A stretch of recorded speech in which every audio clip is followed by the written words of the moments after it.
go. Hey, technically we're 2 minutes early.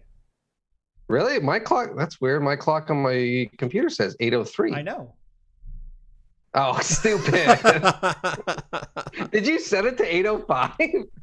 I always do. Whenever you're on, it's 8:05.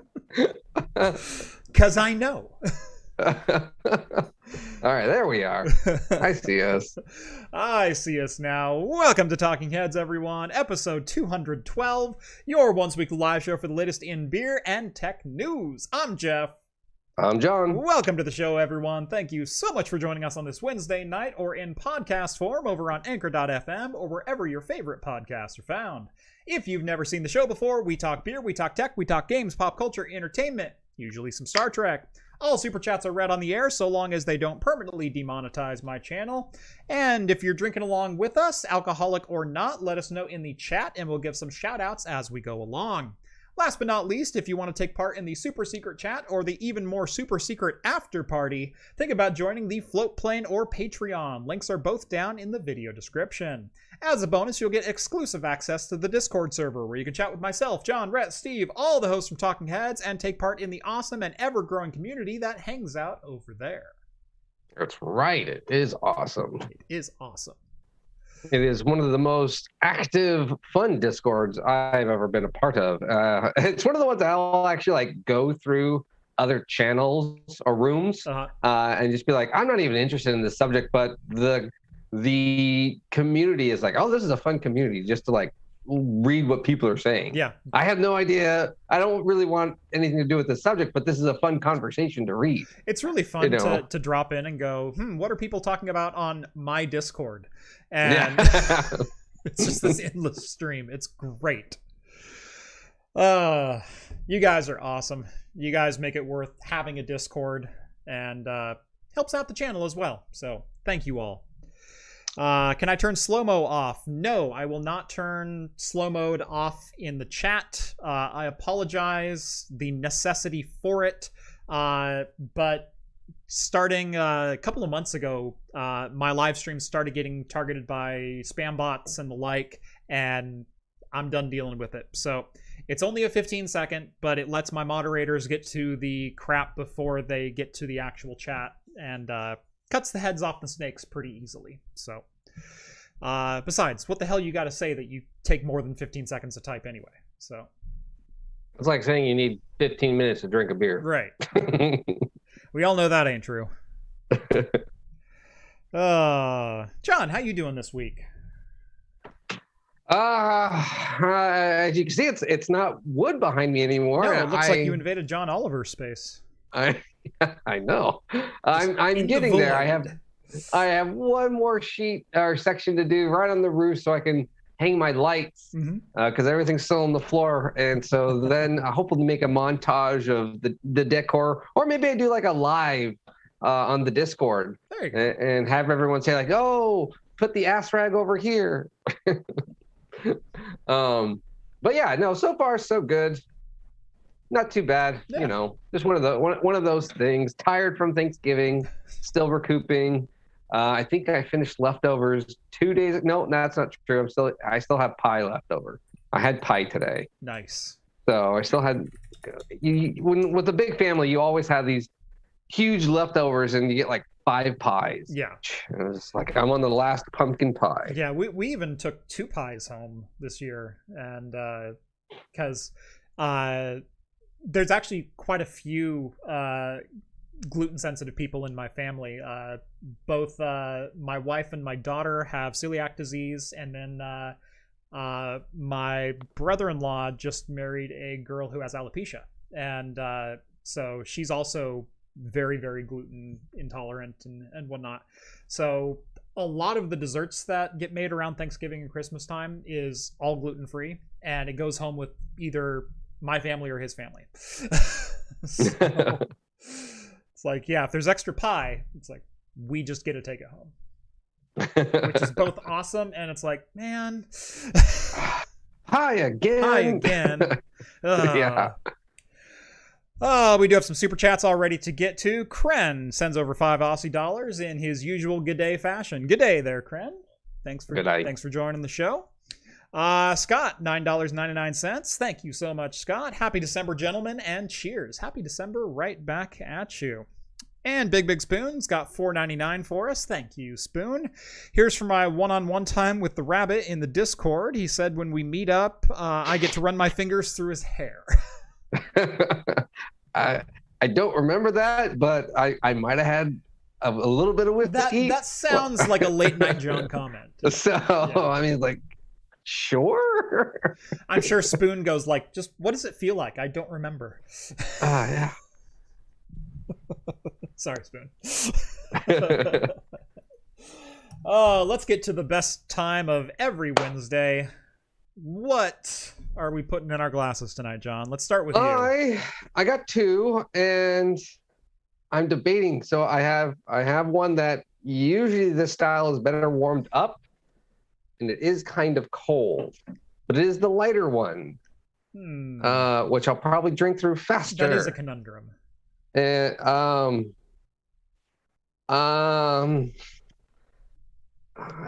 don't know.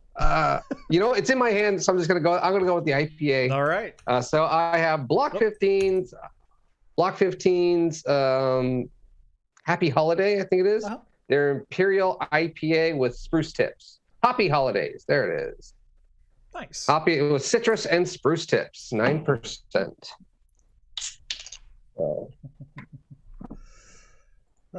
Let's see. I'm starting with one that I hadn't seen before. Actually, you know what? I'm going to go IPA with you because I think you said your other one was not an IPA. So we'll do dueling. Yes, we'll do dueling holiday IPAs. How's that? Ooh, sounds even better. So from Full Sail Brewing, I got the traditional double IPA Wreck the Halls. Yes, I did almost buy that one. Then I saw this. Yeah, this is one of their annual releases. I love this one when it comes out. I didn't see the Block 15, and so it was literally as I was walking out to pay, I was like, "Oh, there's the Block 15 section. Hang on, they had it in a fridge only." Yeah. So, I will say I was at my local bottle shop the other day, and Deschutes released their 2021 Abyss. Oh yeah, but in a 4-pack this time. Oh, so you don't have to have the bomber. That's nice. I love. But that what price was it? I was 17 for 412. Oh, that's nothing. That's fine. I mean, usually I'm paying 17 for a bomber. For the bomber, right. Yeah. That's what I was asking. It was like it's usually like 14 to 17 depending where you go, but yeah. Right. And no, I was super jazzed on that because the Abyss is a fantastic beer, but it's also like 14.5%. And unless you have someone to crack it open with, it's a bit much. But a 12, I can drink a 12. Oh, a 12's easy, right. Yeah. So I was very excited to see that. And I've actually seen that quite a few times with some more recent releases. Yeah, I got an interesting one. I bought it basically just for the can. Well, I know it's a big beer and it's a good beer. It is Hopping Frogs. Released their whiskey barrel age holiday beer, but it comes in a 4-ounce can. Yeah. So for those who haven't seen this one yet, it's a red IPA is how Full Sail makes this. I mean, just a deep golden red color. It's really quite nice. I don't really get any spruce tip. Couple more super chats. Freddie sends over $5 and a penny. Thank you, Freddie. I guess you're rounding up for Big Spoon because he couldn't be bothered to do it. Sipping Green Spot after a very long day. That sounds wonderful. John sends over $5. Happy Chris Mahana Kwanzaa. Thank you, John. Harley sends over $5. 2018 Sierra Nevada Bigfoot. Ooh, one of John's favorites. Ooh. I do like a good Bigfoot hoppy barley one. I actually messaged her, said I think I still have a couple bottles of that. Nice. James sends over $9.99. Thank you, James. Sharing a beer because I have an official start date for my new job. Excellent. Nice. Been unemployed due to COVID since June 2020. Congrats on the new addition to the family and cheers. You know what? Congrats to you as well, James. That is freaking awesome. I'm happy for you. Let's see. Build from Above's drinking a Belching Beaver peanut butter stout. I have one of those in my fridge, actually. Let's see who else we got. Michael's drinking a Stone Fear Movie Lions. Nice. That is one of my favorite Stone beers. Yeah, we have Magic Rat earlier on said he's having a Firestone Cinnamon Dolce Nitro Stout. Ooh. I had that the other day. It is. I did like it, enjoy it. And Jason, it just came out this year. So Jason, although said having my very first Dragon's Milk. Oh, OMG, heaven! Right? And I was like, that's right. It's the best. Yeah, no, Dragon's Milk consistently in my top 3 of like that period beers. Yeah, is like so good. All right, I think that gets us all caught up. John, how's your beer treating you? I mean, it's good. It's like a nice malty IPA. I'm kind of disappointed that I'm not really getting spruce tip. Yeah. And Block 15 is usually known as being pretty good IPAs, and this is a good IPA, but it's just, where's the spruce tip? What's funny is this one's not overly malty. It's kind of a weird medium body, where it tastes like you probably expected your Block 15 to taste, because they tend to be the punch you in the mouth hop oil kind of beers, super dank. This one starts like that, but only goes up to like 60%. So it's not thick and chewy, but it has that same kind of attack to it. And does leave your mouth feeling a little bit dry, but it's, whereas Block 15 you could say is turned up to 11 on a lot of the hop profiles. On a lot of their hops. This one is just like that big multi-flavor Imperial IPA. Honestly, if this wasn't spruce tipped and Christmas themed, I'd be like, oh, this is a great IPA. You know, it's like good solid double IPA. I enjoy it. But because it's holiday themed and spruce tipped, I'm like, well, where's that aspect? Yeah. I don't see it. You know, I'm kind of feeling that way with this one as well. It's a solid double IPA, but maybe in the background a little bit more. Well, also, I think maybe as this one warms up, it'll be a little bit more piney. Yeah, I was thinking that, but this was only $4. I got this for, I think it was $4.49. The thing said so. $4.49 for a 9%, double IPA. Yeah, looks like Spoon is trying to redeem himself. $5.69. Here you go. Thank you, Spoon. That's better. And D comes in with $4.20 in Canadian and says nice. Thank you all. That is awesome. And I just have to point out, Awesome Physics says he's having an Amaretto Manhattan, which sounds heavenly tonight, I will say. I may have to do one of those myself. And Scott, since we mentioned the Dragon's Milk, is going to crack open a Dragon's Milk Triple Mash 17%. Ooh. That's one of the ones I have not had because they don't distribute. The reserve, we don't. We only get the standard one, and then the white stout one, which is not very good. Occasionally we'll see the white on the shelves, but even that's like super rare. Yeah, and it's not as good as even the original. I agree. So, no. Let's see. Captain Sideways sends over €5. Thank you. I know it's an ale, but as a native of its hometown, have you tried Newcastle Brown Ale? Can recommend. Yes, I've had a Newcastle Brown. It's pretty solid. I got no complaints about it.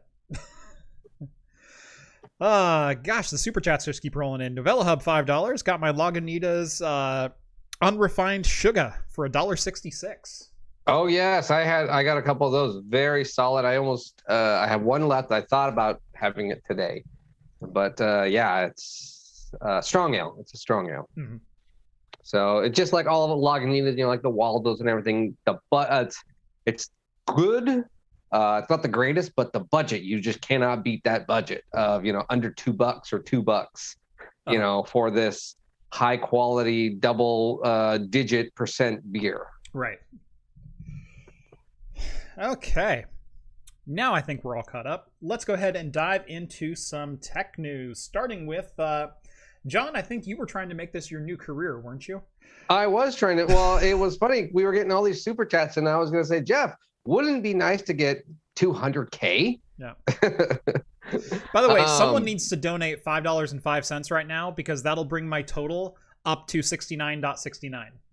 I'm not kidding. I'm at 64.64 right now. Someone's got to. Someone throw out 505. Spoon's going to do it right now. And I got to be ready on the trigger for the screenshot. Anyway. Anyways, as it'll be going, there is a company that is making robots. They are called Promo Bots, and they want your face to be the face of robots everywhere, and they will pay you for your likeness $200K if chosen. And these robots will be everywhere, from opening your doors to services and whatever. They're essentially they're making protocol droids. Yeah. Like that's what it is. They're making C3PO, but they want it to have a somewhat human face.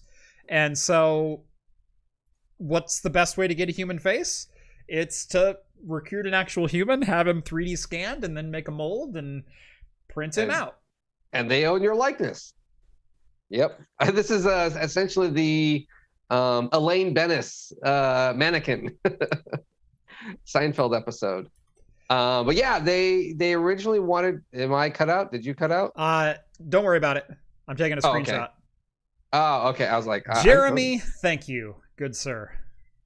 $5.05. Me. Nice. But yes, this company, Promo Bots, originally planned on promoted it as an Arnold Schwarzenegger Terminator lookalike bot, and they got a cease and desist from Arnold. Oh, did they? From the Terminator himself, and so they could not. But they were already like throwing promos out, saying that they were going to do that. You can get the Terminator to open your door. How could they not expect a cease and desist there? That's what I know, right? It's. I mean, even the wax museums have to get approval to do likenesses and everything like that. But then after that all got taken care of, now they're paying someone for their likeness. So if you don't mind selling your likeness to this company, which eventually could go bankrupt, and then they can sell their assets to someone else who then owns your face forever. But for a measly 200K, you never know. I'll sell my face for 200K. all these robots going, I'm Jeff from Craft Computing. Should sir desire anything else? No, that'll be all. As always, I'm Jeff. As always, yes. The thing is, though, if it's you, then like Jason's gonna buy one just to like, just to be Bite My Bits' bitch. Yeah, basically.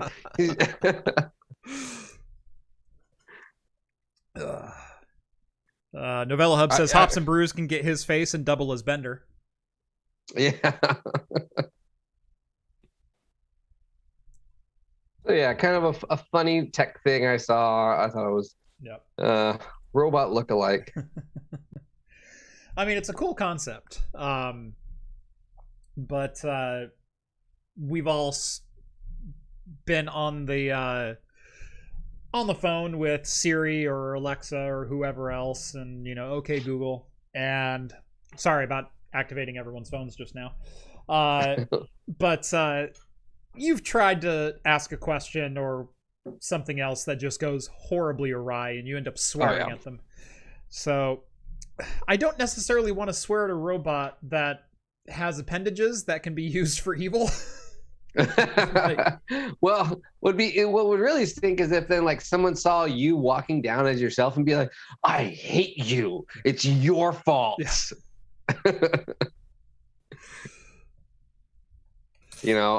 But it does look better. I don't know, it would just be weird too, because they're not asking for your voice, so then it's your face but a different voice. That would just be weird too. I don't know. I don't know if I could do it. Maybe. Yeah. Do I get a robot myself? Is it 200K plus the robot? Right. Yeah, that'd be my biggest question is, like, if I'm going to donate my face, do I get myself to boss around? Because, yeah, like, I don't want to have them give me 200K and then have to turn around and spend 40 to buy my own likeness again. Like, that's... Yeah, right? You know. Yeah. If they told me 200K plus a robot and additional upgrades and whatnot for life, I'd be like, okay. Mm-hmm. I'll consider it now. This is interesting. Right. You know. Everyone's jumping in. You somehow activated my Google Home. Sorry. I have one of those nice universal voices. It's not too deep. It's not too high. It sometimes just works. Suck it, Todd Howard. Smart Home, $5. Says, do you have any recommendations for a Layer 3 Power over Ethernet AV-OIP compatible network switch? Looking for a backbone for everything in my house. Until you said Layer 3, which I guess is what you led with, for Layer 2 applications, I usually recommend MikroTik. They usually have some dynamite options in the $300 to $500 price range for both 10 gig core switches as well as top of rack and endpoint switches for PoE, large deployments, that kind of thing. But when you throw Layer 3 in the mix, they don't do so well. They kind of throw up on themselves. You go from hundreds of gigs of throughput to like 300 megs of total throughput for a 48 port switch. It's really embarrassing. But they're really good at what they do with Layer 2. Unify's kind of the same way. Their switches are a little bit better, but you have to spend $800 to get the Unify 48 PoE, jazz, and honestly, it's just a little bit much.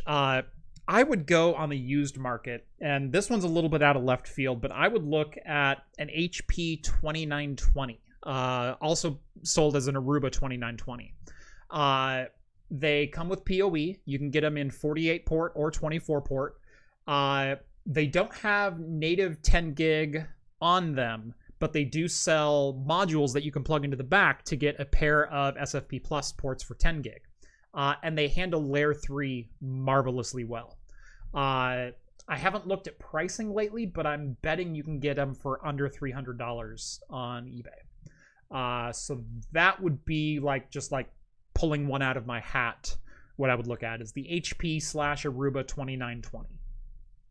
And the PoE is great. If it's not enough PoE, you can also get the PoE multiplier, or whatever they call it. Basically you can add a DC back power to it as well, and up your PoE capacity. So pretty great little option. Easy to manage. Lots of features. Handles Layer 3 like a champ. Last I checked, they were sub $500. So yeah, there you go. Oh, I am super jealous right now of Trick in the Discord opened up a Anchorage into the nothingness wax dipped 15% coconut bourbon barrel aged just deliciousness. Ooh. I have a bottle of it, but it's one of those I save for when people come over. Right. And it's funny? I said the 2920 should be about $300 right now. The top listing, I just searched for it. $299, buy it now, free shipping. There you go, right on the money. Nailed it. Wish I could do that all the time, but sometimes it's better to be lucky than good. All right. Moving right along. Qualcomm has entered a partnership with Razer to basically create a new type of handheld gaming device. And some people are calling it a Switch Lite killer, although we're not really sure about the price point yet. I don't like to call something a killer unless you can go, yeah, we're better in every way and we're the same price or less. Yeah. I'm sorry, but the GPD Win 3 is not a Switch killer because you can get 4 Switches for the price of one GPD Win 3. No one's going to go you know what? I kind of wanted a Switch, but I'm going to just spend 4 times as much and get a GPD Win 3 instead because it speaks to me. It's not really an impulse purchase at that point.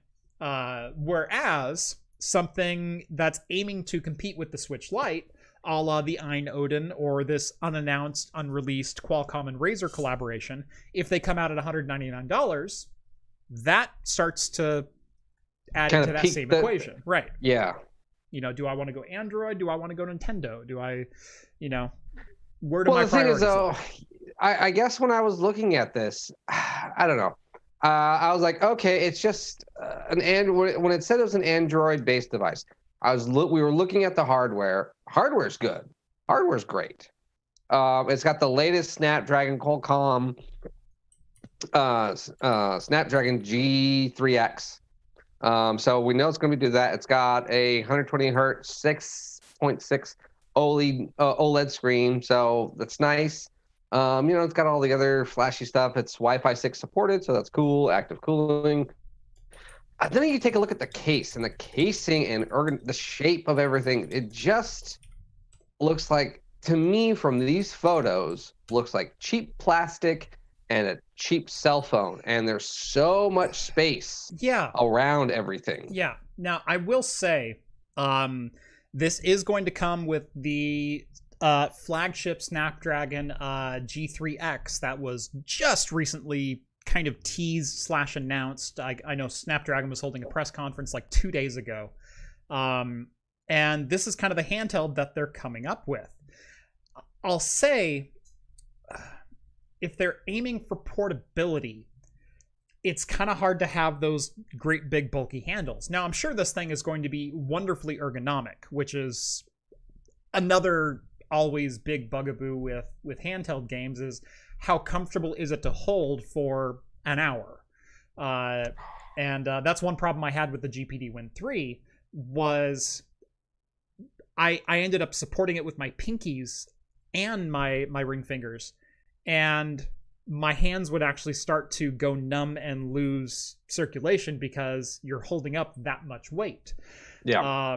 Great device, but not the most comfortable thing to hold. Now, the joysticks were great. The analog triggers were even better.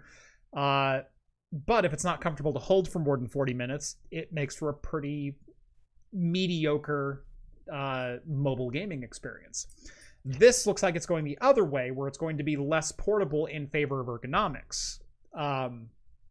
So, I mean, it looks like one of those like controllers you put on to a cell phone to adapt that cell phone to becoming your next ROM machine or whatever. And you're like, oh, I want to do it. It just looks like that from the screenshots. It looks like they took a cell phone and just plopped it in there. Cut an Xbox One controller in half and glued it to each side. And glued it together. And there's so much plastic around that screen. Yeah. I did notice one thing that's kind of cool is the speakers are front and they're facing you. They're not behind or at the most of the time they're always on the bottom. They're on the bottom and they rely on your hands to reflect back forward, right? Yeah, exactly. So these two speakers are right in front of you. So that's kind of cool. That's a new thing. The USB-C, they say for charging and docking. It's kind of weird that they say it's for docking too because it's on the top. So you would dock it upside down. But I guess that's fine. Or you could just, pop a wire into it. It looks like it's, I didn't see it in the specs, but the pictures indicate a SD card expansion slot. So, because that what appears to be, I'm not going to call it, but appears to be a foldable slot that looks like everyday SD card readers. Next to your headphone jack. So that's cool, I guess. Yeah. I don't know. Because there's no price on this, I just don't know. Yeah, I'm having a hard time making a solid judgment without a price point. If it's $199, I can excuse some of the plasticky borders. Although, again, looking at some of the handhelds that are coming out for $199 that are starting to look pretty premium. This one doesn't have a fantastic look to it. But aesthetics are only one part of the equation. How well does it game? And I'm sure that Snapdragon G3X is going to be just money. But for any handheld right now, that screen feels a little mediocre. Yeah, exactly. It really does. Like, I mean, I think even one of the screenshots, they cut this in the pictures. It cuts the game off. Yeah. It looks like Minecraft or that one right there. Yeah, this one right here. Yeah. It cuts it off. Yeah. And so which makes me want to think that this is not actually running the game. That's just a screenshot that they threw in. It could be, it could be. Then it's also what games, are you going for? You're going to probably have some of your Steam library that you can kind of play, and then you're just not on Android. Device. No, this would be a streaming device or Android native only. Yeah, and so how is this going to be a Switch killer when you're not going to have any AAA games on there? Right. Well, they show Parsec and they show Xbox Game Pass. So if it has Xbox Game Pass streaming on it, it could certainly contend. Kind of, yeah. But until, like you said, there's more AAA titles on Android natively, it makes it hard to be a Switch killer, because what's the killer app on the Switch? There's like 20 of them, and they're all amazing.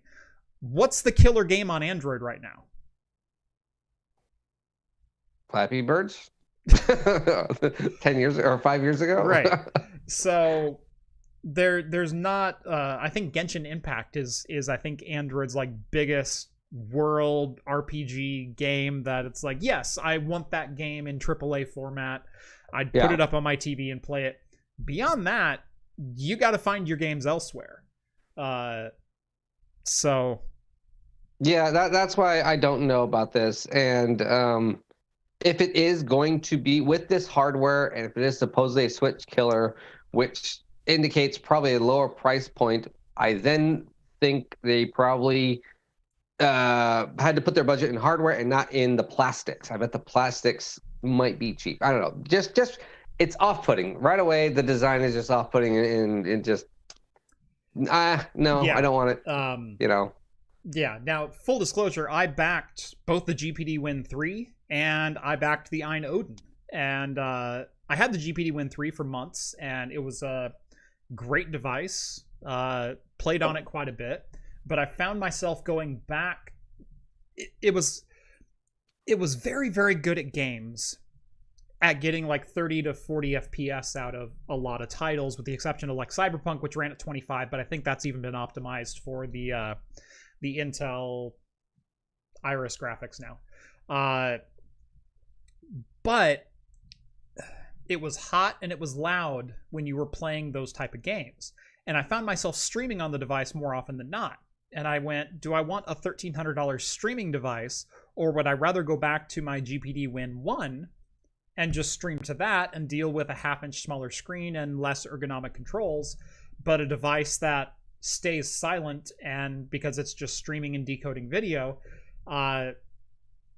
is just much more pleasant to sit there and play for an hour. And so that's ultimately what I went with. And then I backed the Ein Odin, and I'm waiting for that to come out. I'm on the December ship list, and so hopefully I'll have one by the end of the month.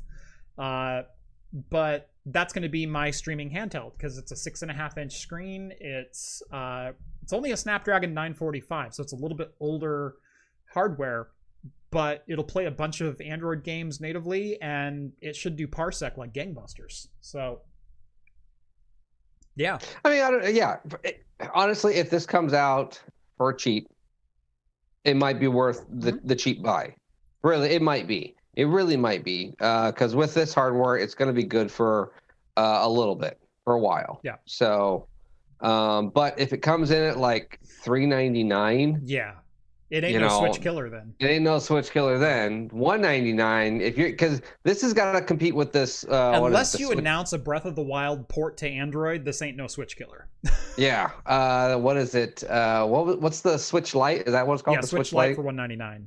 Yeah. So you have to beat that. Right. That's what you have to either equal or beat that. Right. So. Yep.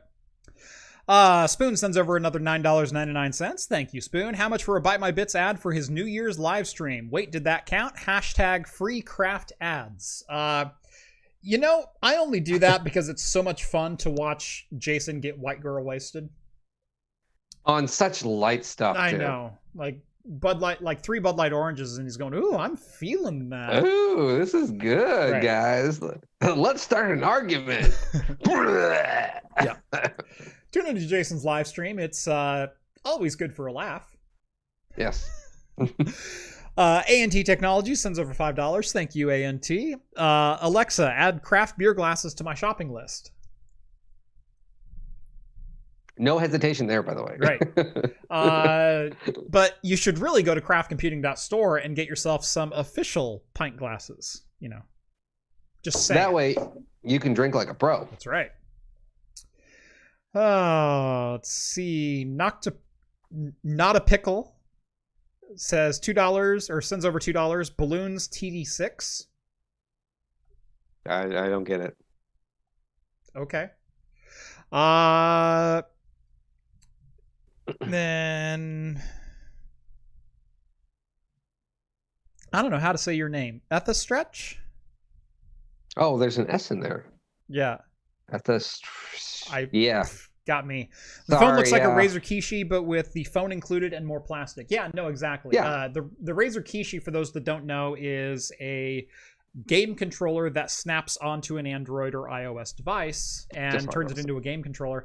I will say even the Kishi was slightly more portable than that, because let me find the picture of this thing from the side. I think I even have one.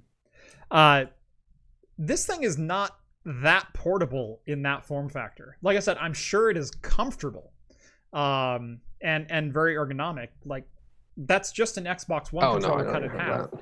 But that's quite a thick device when you have to take the entire footprint into account. So I'm not sure how I mean, that's not going in your back pocket, right? Because that's too big of a bulge. And then when you put it in your bag, it's 3 times as thick as a Switch Lite. Like, yeah. Yeah, again, so. Hey, Ian's in chat. Hello, Tech Potato. Says, aloha, I'm at the Qualcomm event. Cheers, buddy. See if you can get me one of these. I'd love to take a look at one before anyone else. So just stick it in your bag and say, excuse me, I'm a doctor, and walk right on out. Walk away. Yeah. But then they'll see the lump sticking out because of the sides. Yes. And they'll be like, sir, what is that? He says, ignore the dev kit design. It's not final. Well, that's good news. Okay. So, yeah. I only have access to the leaks, so... But no, this literally is just an Xbox controller cut in half with a 5.5-inch screen glued between them. Modular controllers for portability when? Check out the GPD Plus. I'm forgetting the middle name for it, but GPD just put out a handheld with modular controllers that attach with neodymium magnets. That is actually pretty cool. I think Anthony over on Linus Tech did a review of it very recently, like within the last week. A lump, that's my hunch. Yeah, how dare you, sir? Testing portability, puts in pocket and walks away. Yes. I'm a tester, I swear. Ow, my light. Hey, and SPX Labs is here, as Big Spoon pointed out like 3 seconds after I saw him. How's it going, SPX? Good to see you here. Spoon, another $1.99. Thank you so much. SPX says, a lump or happy to be here. You know it. You know what the answer is. Moving right along. This one we talked about all the way back in January, and this is a little bit of a follow-up story. So Ubiquiti disclosed a breach back on January 11th of 2021 that allegedly happened in December. And at the time, they said, we don't know what information was leaked, but we know there's been a breach. We recommend changing your passwords and doing a couple other things. Yeah. I missed this, but in April, they announced that the alleged hacker was holding their information ransom, and then they were not going to cooperate with them. Well, now we have some new information on this particular story, and that is that It was a former Ubiquiti developer who used his administrative access to exfiltrate data off of their AWS and where else? AWS and GitHub pages in December of 2020. And he was obfuscating his home IP address by using Surfshark VPN. Unfortunately, an internet outage at his location temporarily exposed his IP address. Oh my gosh, and led federal authorities directly to his house. So basically what happened was he used admin SSH and downloaded the entirety of their GitHub pages, as well as a good chunk of their AWS storage servers, and contacted Ubiquiti anonymously as a hacker and said, hey, I have this much data and I would like $2 million, please. To which Ubiquiti said, no, we're just going to disclose the breach. And he says, but I know of another vulnerability, and if you don't pay me $2 million, I'm going to go public with that vulnerability. Well, Ubiquiti found another backdoor and patched it and just disclosed the hack. So this kind of went back and forth between the anonymous hacker and Ubiquiti for a couple of months until they realized that it was kind of an inside job. And this happened after the employee named Nicholas Sharp went to the press again as an anonymous hacker and stated that January's disclosure was, you know, kind of shoveling this under the rug, and Ubiquiti knew it was much more egregious than they were letting on, and they didn't even have proper logging set up to know when the breach happened and what data was stolen and that kind of thing. Well, the only way that Nicholas Sharp knew that was he changed the logging on their servers for data access to only have a 24-hour retention policy. So he disabled the logs, went in and downloaded their data, set it up as ransom, and knew that the logs were automatically going to delete his login time and place. Well, this has come full circle now. Oh, and by the way, after he went to the press with that information that Ubiquiti was sweeping this under the rug, their stock price dropped from $349 to $290, amounting in a $4 billion market capital loss. Yeah. So kind of a big deal. Mr. Sharp now faces 4 counts of unauthorized access to a computer system, blackmail, wire fraud, etc., and is facing a maximum sentence of 37 years in prison. I like how it says, if found guilty. Right. Yeah. What do you mean when? Have gun, insert guilty? Smoke. Yeah. I think I can write that code up really quick. Yeah. I've ran into like one situation in my personal life where it's like, okay, the person is denying this upon denial, despite being presented with like, well, here's this gun that is still warm with your fingerprints on it, and that person over there was shot with this caliber bullet. Oh, look, the tracing matches, and your hands have GSR on them, and nope, wasn't me. Nope, didn't do it. Nope. Yeah. Nope. No, well, actually, the weird thing is something not as large as this, but something similar into my office company happened to where we fired an employee, and I'm pretty sure this employee was fired because it says in former employer. I don't remember the full article. Mm-hmm. But I'm pretty sure he wasn't, like just looking for a raise or something like that. Obviously, he was probably fired. That made me think HR or whoever didn't follow the proper procedure of taking all of his credentials and wiping them. Yeah. Similar to us, that's what happened, and someone got a hold of all of our client email list and started spamming our clients saying, hey, don't talk to this company. Similar with the smoking gun is like, you were fired and you had access, and we can see you log in to grab this data. Right. 3 days after you were fired, we know it was you. Yeah. You know. But yeah, so this also kind of puts on Ubiquiti of saying, maybe you might have messed up just a hair in certain procedures. You might want to tighten that up a little bit more now. Yeah. There should have been logs of any changes to systems that were made.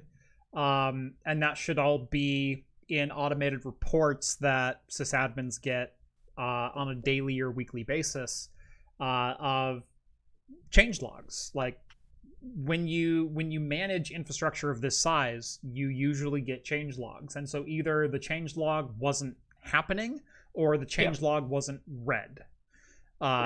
It's one of the two. So Ubiquiti, at their fault, still definitely dropped the ball in some regard to this. Yeah. But at the same time, you also rarely suspect your employees of doing that much internal damage. Yeah, you're a multi-billion-dollar company, and you expect a hacker to attack you. I mean, my company's just a multi-million-dollar company. We get hack attacks all the time. We've had people sit there and say, try to take over our server or just a personal computer and type, give me your credit card. And it's like, screw you, unplug. You have no access to our network. This little laptop is crap. Here you go, throw this away. Yeah. But yeah, so it was just, there were some things on their side that they probably could have done better, but it has nothing to do with technically the hack or data breach. But there are policies that they probably should do internally as a business, do better. Yeah. So. But this guy's an idiot for. I do find it funny, the VPN and the power outage. I mean, that's pretty funny. You couldn't even go Onion and come back in. Like, you had to go like Surfshark, which was like $3 a month. Like, I know, really, that was your defense? Well, that was just like, that's embarrassing. And by the way, this video is sponsored by NordVPN. Not really, but I do an affiliate code. Screw it. NordVPN.com/craftcomputing. Get yourself whatever deal they have going on right now. I'll take it. And don't get caught the next time you try to hack Ubiquiti. No. YouTube, that's fake. It was just a joke. Gosh. Now it's dirty money. And that's the last. Thanks, John. That's the last time I'm on Hops and Talking Heads. Yeah. Well, if it wasn't going to be that, it was definitely going to be something else. So. I'm always teetering on the line. It's just like, all right, you can do the next one, I guess. Crap, what do I have to nuke the channel for today? Can't monetize this video now. Damn it. I gave up long ago. Actually, the video that I posted this week, my first video back from taking a couple of weeks off, was it took forever to process the video, and I ended up having to re-upload the video and rewrite the title and description and everything else, and that video processed right away, but then they held it for review for monetization. Oh. And my original title was 10 pounds of cooler in a 5-pound case. And apparently, that's an offensive phrase. Okay, I heard it, and I was offended. Right. So, heaven forbid I make a pun on in a video title. Yeah, you're the first person to ever do it, Jeff. Right, totally. I'm a trendsetter, John. Influencer. God, I hate that. How's your beer?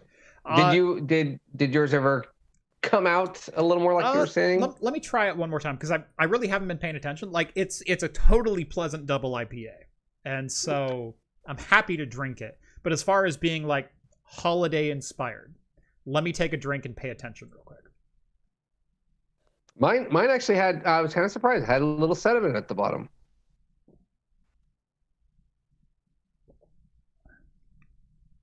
If it has anything, it's a little bit more, I want to say spicy, but that's not the right word. there's this brightness playing on top of that normal hop dankness, which I'm trying to remember. Like, think of adding nutmeg onto eggnog. Like, okay, like you grate some, like, that's it. Totally is not nutmeg, but it's this extra little like layer of spice. Well, I wonder if that's more of the yeast that they're using. Probably it could be. You know, just like a Hef or something, or Belgian will give notes without spice notes being in there. Right. So it could be the yeast strain that they're using. It's just a little bit brighter, a little bit more playful than your traditional super dank IPA. And like I said, this is a super dank. This is Fear Movie Lions level dank. This is Stone Double level of dank. Yeah. But toned down 20-30%. Like, it attacks the same way, but it doesn't hit that same crescendo. And then it's just a little bit brighter right on top. So maybe that's the Christmas feel that they're going for. I guess it's that little star on top. Right. It twinkles like a tree. Right. They probably put a little tinsel in it as it was brewing. I mean, like, there's a little tinsel in every batch, right? Yeah. Yeah, no, I don't get any, even as this warmed up, I didn't get any spruce tip or anything like that. Mm-hmm. Who makes, Fort George makes a magnanimous or something? Magnanimous. Magnanimous, yeah. Thank you. That's like, I taste spruce tip. Yeah, that is ground up Christmas tree turned into an IPA. Yeah, that is essentially like, oh, this is a Christmas tree. Yeah. That's kind of what I was expecting. This is just multi block 15 IPA. If there was going to be anything holiday thing, it's kind of like a bigger, thicker, maltier beer. So like something maybe by a campfire or fireplace, you know. But for the price, perfectly reasonable. Just I wouldn't call this Christmas thing. Yeah, works for me. Yeah. You know what works right now is probably a sponsor shop. Yes, that would be a fantastic idea. And thanks once again to Linode for letting John drink for another week. That's right. Thank you, gosh. Today's episode of Talking Heads is brought to you by Linode. If you've ever needed to host your own servers, whether it be for home or business use, but don't have the resources, time, or hardware power and cooling requirements, why not let Linode host them for you? If it runs on Linux, it'll run on Linode. That includes the software from most of my tutorials on the channel, like how to run your own ad-blocking recursive DNS server, VPN gateway, your own cloud-based Plex server, and more. With shared CPU plans starting at as little as $5 per month and scaling up to as high as you need to go, you'll be able to find a hosting plan that fits your needs. And even if you do host your own servers, you can use Linode to keep a backup off-site, because remember, RAID is not a backup. Linode also recently announced they are the first alternative cloud provider to have NVMe block storage available to all customers on all plans. In September, they began rolling out NVMe drives to all 11 of their global data centers. Best of all, storage rates will remain at the same low price they've always been. Visit linode.com/craftcomputing and get a $100 60-day credit just for signing up for a new account. That's linode.com/craftcomputing, and thank you again to Linode for sponsoring today's video.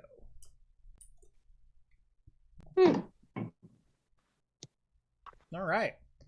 I think in reviewing the beers right there, I think we both killed ours. So yes, let's go ahead and open number 2. All right. You got yours already? I'll do mine. Go for it. I have. I did not know this, but it's Miami, Florida. So total East Coast. J. Wakefield Brewing Extra Special Bitters. I am a huge cool. ESB. Yes, as you can see the font. I love that can. That is awesome. So, but I love a good English bitters beer. You and me nice, both. Warm, light beer. It's complex. Yeah. This is already looking nice too. Yeah, no, you're the only other person that I know that kind of goes nuts for an ESB. Any ESB I see in a store, I'll just grab it. Yeah. I have to buy it because I want to try the ESB. I love a good ESB. Unfortunately, I've never been able to make it pretty good, and I think it's the water chemical, the water consistency that we have here. I tried even adding, hard salts and minerals, and still didn't turn out. Yeah. There's just something about getting a traditional English ESB from over the pond. Yes, the water is quite different, and it does make all the difference in the world. This one I had to pick up again for the can art, because Binary Brewing does can art right. Oh, so great. This is a brand new one from them, the Weedador 64, and check out that. I saw that one today. I did see that one today. I love this can. It's just so awesome. So this is a wheat beer, harkening back to a time when basic wasn't a bad thing. This is the simple, easy drinking American wheat ale, clocking in at 5%. I'm just going to go ahead and use the same glass, because who doesn't like a little wheat on top of their IPA?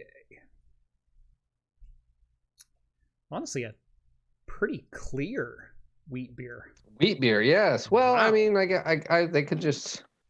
Interesting. I mean, it could just be a wheat malt, they filtered it. I mean, John? Yeah, I can see your finger. That's a clear wheat beer. Wow. I mean, mine is... you can't even see. Yeah, see, you can't see. Yeah, there's nothing coming through there.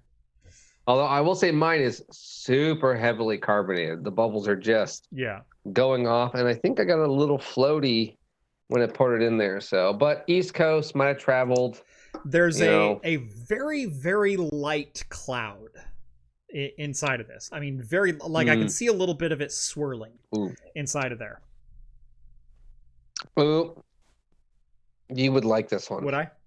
You would totally. It's just light, a little malt, a little hair of a spice. Nice. To where if you try an ESB in the Northwest, other than Sandy Yams, most of them are over hopped. Yeah. No, there's this is a malt beer. This is a light malt beer. That's how I like my ESBs. If I go back, I'll probably go back. I'll go pick you up one. Nice. So I'll go pick you up one. You like the can, and then we'll meet up soon. I'll give you. I got a couple for you as well. So yeah. So all right. John and I have this agreement. John buys me 4 beers. I gave him 1 as a consolation. Well, you gotta understand. 3 of them are Jeff, this is crap, but you gotta try it. You gotta try it. Right. Yeah. And then Jeff will be like, "No, it's just sitting in my fridge. I'll when my brother-in-law comes over, he can drink it if he wants." Yeah. I don't need to try that. It almost got you $500. You could have gotten. I mean, I don't think anyone was on the trigger finger, John. The largest super chat ever. Funny enough, the $500 is not my biggest super chat ever. I think that's 1,000. Really? Yeah. So. Ooh, here we go. Here's what we do. You send that beer to Jason for his New Year's party. Have him drink it then. There you go. Be like, "Oh, Jason, this is like a pickle chaser." I do owe Jason some beers, so I think I may hook him up a little bit. Oh, now that would be a great New Year's show. Of he has to drink only the beers you ship him. Ooh. And so it'd be double IPAs, Northwest IPAs. Did you watch the CES Talking Heads where Jason was on with us? Oh yeah, for sure. So Jason's not a big craft guy. He'll drink some craft beers occasionally, but I mean, we all know where his heart lies. So Steve and I were walking through a local grocery store there, and we're like, we need some beers for tonight. And so what would I like to drink and what sounds good to me? And also, what can we bring Jason? And we also got Epos Vox, a 6-pack of Sunkist. But we're walking through the store going, what do we need to buy Jason? And we found an arrogant bastard. Oh yeah. And so he takes a sip and he goes, oh God. At the end, he goes, I kind of like it. And it's that's how it gets you. Yep. Oh no, anyone starts drinking craft beer, they're always like, oh, this is horrible. This is, and then you see the Andy. Yeah. E-Technics. For about a year, we would mock him for his Pilsners and Stella Artois. And I saw a 6-pack of Stella Extra in the store the other day, and I almost bought it. I almost did it. I saw one of like a gold one or something. Yeah, it's black and gold. Oh, yeah, I was like, oh, I should do a review on this just for him. But he started drinking. I would say between you, me, and Claw. Yeah. Skull. Yeah. Sorry, not Claw. Skull. No, it was Claw. Yeah, Claw. Yeah, Claw. We convinced him to start trying just IPAs, and he would send us pictures. This tastes horrible. This tastes horrible. And we were like, no, you got to go get some craft stuff, not the stuff at your local 7-Eleven. You have to go find a bottle shop or something specific. And once he started doing that, and he would drink, he was like, oh yeah, these are pretty good. I'm kind of craving hot flavor now. Yeah. And now he's drinking craft stuff. Yeah. And what's funny is, like, after the first like 3 or 4 cans, he goes, I'm craving it. He goes, I don't want a Stella right now. I want a dank IPA. Yeah. It gets you. It really does. It starts coating your tongue. And you're like, the first couple, you're like, bleh. Yeah. And then, oh yeah, good. Couple more super chats. Alice sends over $5. Thank you so much. What will you do with that catchphrase if Plarium Games makes a backup solution? The catchphrase he's speaking of is "Raid is not a backup," and that's because Plarium Games makes Raid Shadow Legends. We talked about this a couple of weeks ago. That, man, Raid's got some deep pockets, and if I could, like, it's the perfect tie-in where my storage is actually getting kind of full. Could I do a Raid Shadow Legends ad on my channel, unironically, and then just take the money and buy a crap ton of hard drives? Like, so that was a whole discussion. And then John sends over another $5. New Kid Diaper Fund. Thank you very much, John. I do appreciate that. Having a kid is expensive. Yep. Having 3 is even more so. Well, the problem is you sit there and think, oh, diapers and everything is expensive. And then they start growing up, and then they need more and more things. Right. And then they want more and more things that are like useless. And you're like, no, you don't need this. Yeah. I grew up with dirt and sticks. You can do the same. My parents bought me the $4 Super Soakers, and I was happy. That's right. I went to Goodwill and bought Super Soakers. I just had the dipstick thing. I didn't know what Nerf was until I was 17. Well, actually, the funny story was Nerf guns. Do you remember like the little tiny one that had like the single dart and they were only like this? Yeah. That was my Nerf gun. It was like the little tiny ones. Like, here, we got you a Nerf crossbow or bow and arrow. Yeah. Like, great. I did have the Nerf the Nerf bow and arrow. With a giant ass dart. I mowed a bunch of lawns. And I don't know if you remember this. I got the Nerf bazooka. Oh, yes. It was like a 10 pump big spring, and it came with 2 rockets, and it would shoot 50 yards. Yeah. And so I remember, but I mowed probably, I think it was like $50 at the time. So it'd be about 5 lawns. Yeah. Yeah. And I remember that thing was awesome. Even today, I'm like, yeah, I kind of want that thing back. That would be cool. Yep. Go on eBay and buy one. Tech Potato says 0 kids for the win. Yeah.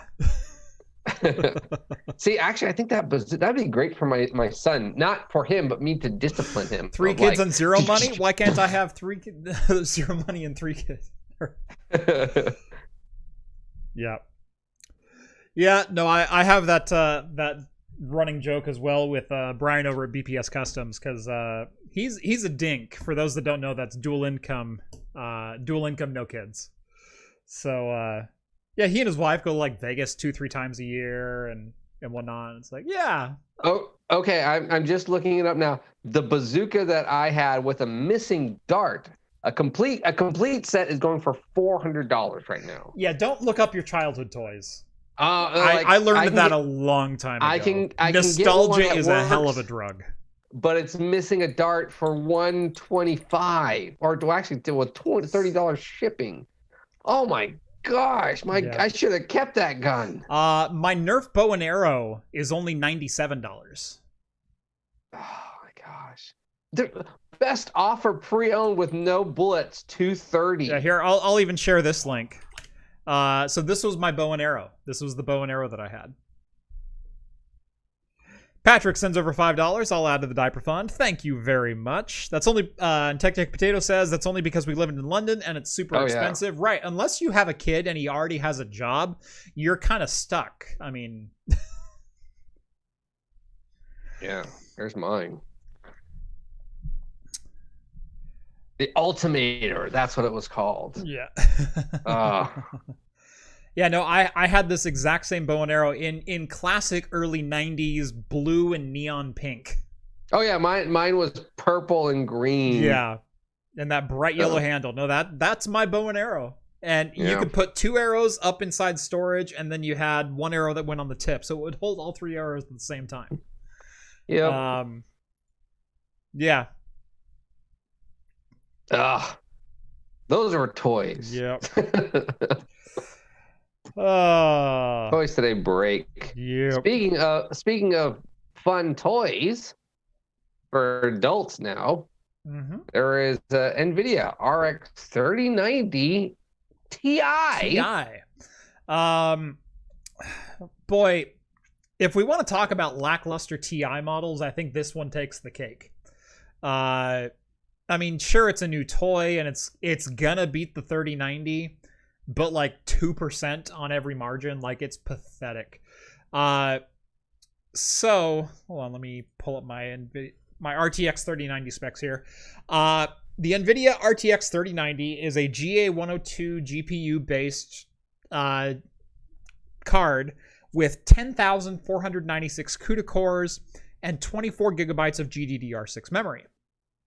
And it has a total memory bandwidth of, I think it's 949 gigabytes per second. 936, excuse me. 936 gigs. Okay. So 10,496 is the number to beat. And Ti, you usually expect like at least a 10% gain. Like that's what we got on the 1070 Ti. That's what we see on the 1060 Ti. Or, sorry, 3060 Ti. So how much more powerful is the 3090 Ti going to be? Well, we're going from 10,496 to 10,752, or an increase of 256 CUDA cores. So 1%? So like 2% if you're really lucky. It has the same amount of memory at 24 gigabytes, but they did increase the bandwidth from 936 megabytes per second to a rumored 1 gigabyte per second. Still not that impressive, especially when NVIDIA's mining cards are doing 1.4 gigabytes per, or 1.4 gigabytes per second. Sorry, what was the band? Or sorry, 1.4 terabytes per second. Yeah, is terabytes. I was like gigabytes. Yeah, sorry, I knew it was wrong, but I kept saying the same word. It's like, no, hold on, that's not right. Yeah, so 21 gigabyte per second memory speed. Which is only about 2.5 gigabytes per second more than each of the individual DIMMs that are on or chips that are on the RTX 3090. This is just a better binned chip. Like, and it's ever so slight. I mean, ugh. And you'll never ever see one. Well, it's also 100 watts more in power, a 350 watt card. Yeah. Supposedly. Oh, mine will draw 400. I have an RTX 3090 Founders Edition. That I bought it for my video editing because this ProRes RAW takes a lot of memory bandwidth. I don't know if you knew that. This is basically just a 3090 tuned up, essentially. Like, oh yeah, we just tighten the screws. It's a 3090, with the screws tightened a little bit more, like like a rotation and a half is all they get.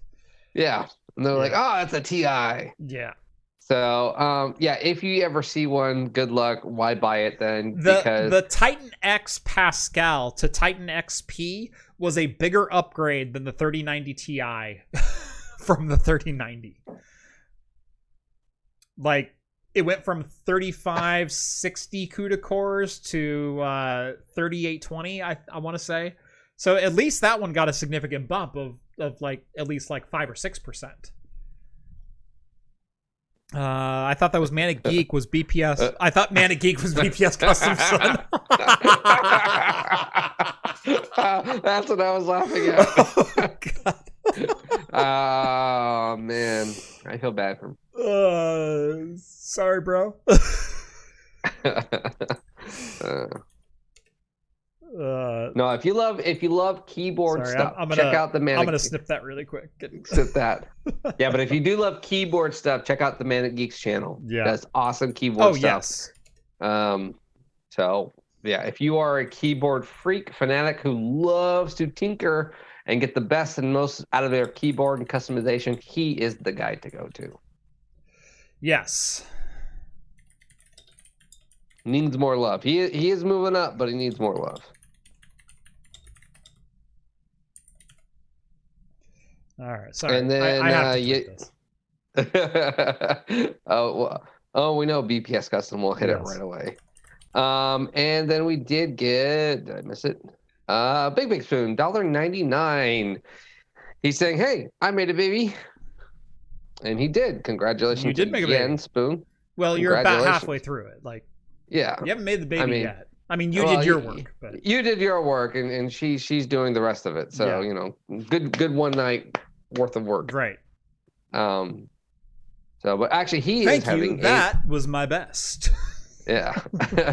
he is having a girl. Yes. So I expect her to be named Danielle. Jack Danielle. I was gonna say Jackson's a girl name, right? I was voting Jackson Daniel. Yeah, Jackson Daniel. Daniela. Danielle. Jade. Yeah, Danielle Jackson. Danielle Jackson. Danielle Jackson Spoon has a great ring to it. It does. You got bourbon and heroin all in one. DJ S could be DJS. DJS, yeah. Why not? Go. Why not? DJS. See, even that the initials, she can just always go by DJ. There you go. Boom. There you go. It's like she'll be part of the Backstreet Boys or something. DJ. Let's see. We do have a little bit of beer news to get to. Let's go ahead and jump into that. Jeremy Clarkson is in as you know, yeah, he is, and it's not for some car news or farm news. Or punching a producer in the face because craft services wasn't ready. Exactly. And that's how Top Gear ended. Yes. But if you are in England, as Andy is, and if you're trying to find a beer to buy, say via Amazon, because Amazon over there. Hey John, your mic is freaking out like crazy. Probably because I'm moving. That's a little better. Yeah, you were staticking like crazy. Oh, I think you got a dying battery. I think I so do. Yep. Well, that's direct in. It's going crazy. Like I'm almost gonna have to mute you. It's going so bad. I'm not even plugged in anymore. All right, hang on. Better? No. Even worse. Even worse. Do you have a preamp battery on that? Is that what's going out? Correct. I don't know. Something's wrong.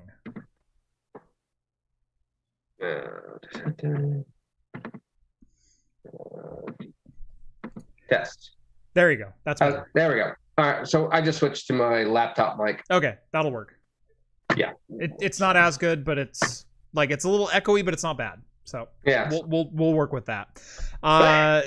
Anyways, if you're in England, the best-selling beer now on Amazon is the Jeremy Clarkson beer. Hawkstone Lager. Yep. So it launched and within 8 hours sold out and was the #1 selling beer on Amazon. Mm-hmm. Next to James, or it wasn't James May. Yeah, it was James May who had the gin. I wouldn't mind trying the gin. Yeah, honestly. But yeah, this is a 5% lager, nothing special, you know. Yeah. So here's the Amazon listing, which, by the way, bravo on the Instagram art. Like, it's as good as mine. Right. Well, it's not tilted, so I mean, you got at least 1,000 more likes for that. It's got that upward angle, you know. Ah, yes, there he is. The best beer in the world. I mean, if that's not the tagline, it has to be. Right. Like, how could I not buy a 12-pack of that? Seriously. Right? Some other news. We kind of talked about NFTs. NFTs, thank you. I don't get them. I can copy and paste. So. I'm trying to figure out how they are not money laundering. Right, yeah. But Budweiser, the largest beer company in the world, launches their own NFTs starting at $4.99, going all the way up to $9.99. They had over 1,900 of them sold out in, I think it was like 30 or 40 minutes. Yeah. I don't understand. I don't get it.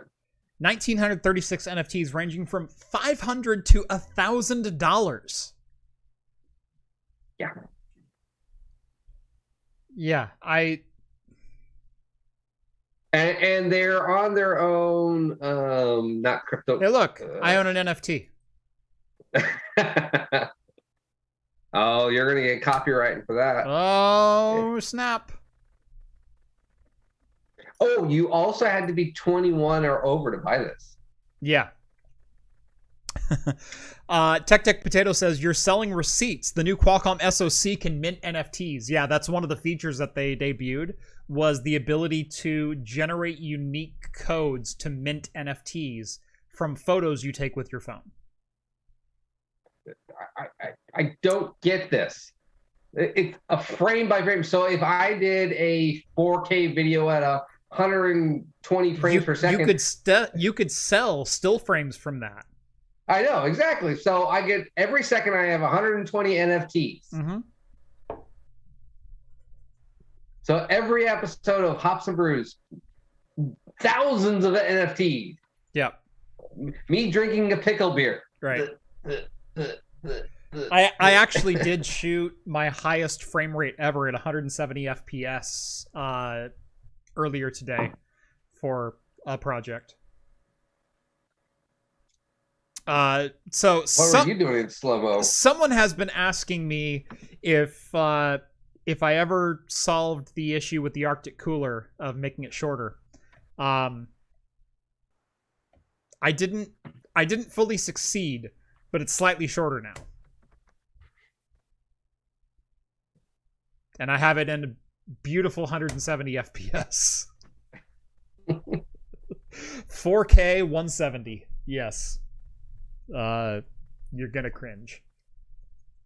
I don't know. Does YouTube even go that high? Well, it does if you play it back at 24. My camera goes that high. It'll do 170 at 4K. So yeah. And by the way, I might as well make this announcement now, because I completely forgot to make it at the beginning of the show. But next week, Talking Heads is going to be a little bit different, a little bit slightly more British than normal. So more ESPs. So first off, we will not be on Wednesday. We will be airing on Thursday. So there is a day change next week, just for the 1 week. And Tech Potato, longtime friend of the channel, Dr. Ian Cutress, will not only be on the show, will be live in person. And drinking on the show. And drinking my beer. Like, in my house. So, I'm excited. I hope you guys are excited, because I think it's going to be a great show. Not only that, but he and I are going to go tour Intel's fab facility up in North Portland. on Thursday and Friday. Why haven't you done this faster? Right.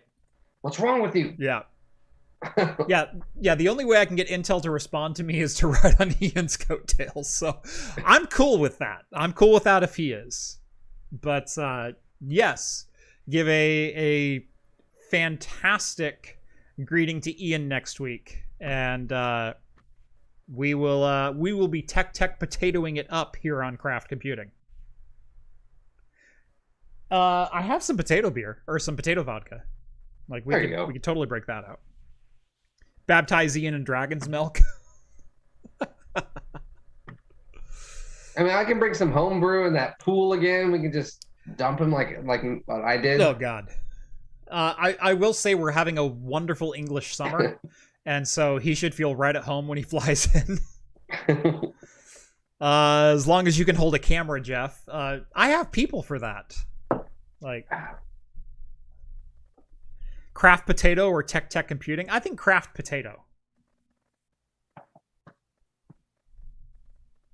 So that would be what, tater tots? Mm-hmm. Yeah, Craft Potato, I think, is what we have to go with. Because Tech Computing is just redundant, but Craft Potato, that's something I've never seen before. Yeah, so that's going to be a fun show. Make sure to tune in. Yep. I'm looking forward to it. I haven't seen Ian in person in 2 years. Yeah, it was 2-3 years? No, it was CES 2020. Yes. Yeah. So yeah, almost 2 years. So looking forward to catching up. Should be fun. The talking potatoes. Ooh, I like that. Potate. The talking potato. Freedom fries. I think that just won. I think Spoon just named it. I want a Craft Potato sticker. No, I'm digging freedom fries. It's like an artisanal baked potato. Oh, those are all good. All right, last but not least, CES with Epos Vox. Yeah, we were hanging out in, was it the Zotac booth? Yeah, I think it was Zotac up in Caesars. We hung out for, I skipped a meeting because Ian and Epos started talking, and I'm like, oh, I'm going to hang out here. Like, screw that. So I don't remember who I blew off, but I blew off someone just to sit in Zotac's booth and BS with Ian for an hour and a half. It was great. That was so much fun. There wasn't even booze there, at least not at that time. Next year. Yeah. In fact, that was the morning after Zotac's party. So Zotac throws a party every year in their suite. They usually get a 2-floor suite in Caesars. And you'll go to the party, and it's like, they wrap up at like 1 a.m., 2 a.m. or something like that. I had a 9 a.m. meeting at Zotac the morning after the party. And the reps that I was meeting with were just as hungover as I was. Like, we roll in 905. I'm slamming Tylenol and whatnot. Yeah. Ian says he's not going to CES in January. Neither am I. I just don't quite. I've got the new little one, and so on top of like COVID fears, I'm also just not quite ready to travel.